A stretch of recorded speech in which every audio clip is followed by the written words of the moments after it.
driving through slash also getting through my front side or over, not around my front leg. This is a big key to pitching that I think at times is not necessarily missed, but it can be something that's not necessarily talked about because it helps with so many things at the very end of my throw that help me actually explode through the baseball and get either more spin rate, on a breaking ball, on a fastball, and even velocity too. But because if I'm soft on the front knee and I don't get through it, now I'm doing this, right?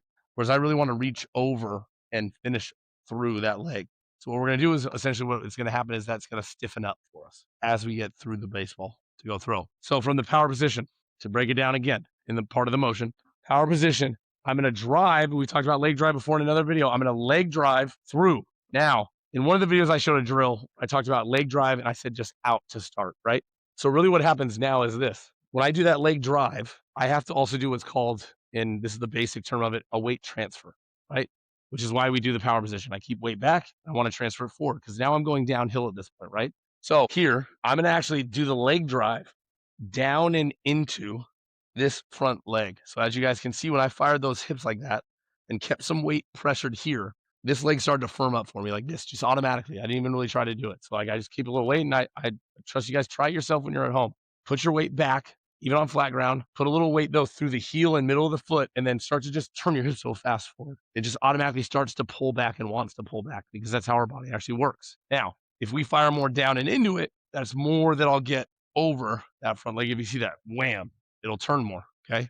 I'll get more over. And this is huge because every time that I do that, that actually allows me to get through the baseball, finish out in front, rather than doing this one, which I'm sure you guys have seen coaching, where when you go to do that, this knee gets here, they start to drive, and then they stay like this. And then look, that knee just goes this way, and I get around the baseball at that point, right?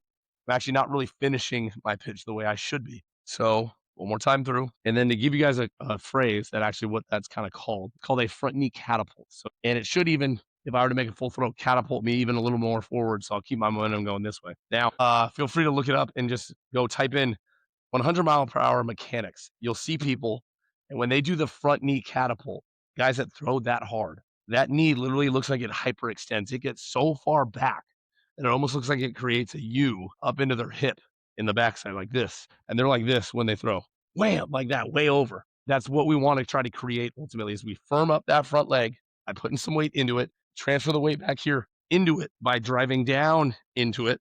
Like think of a pull, wham. Now, then I allow my body to get through my front side, not just around my front side. Creates more accuracy, creates actually late break on breaking balls because that's what we need to create a little more snap at the end, and it creates a little extra velocity on the fastball.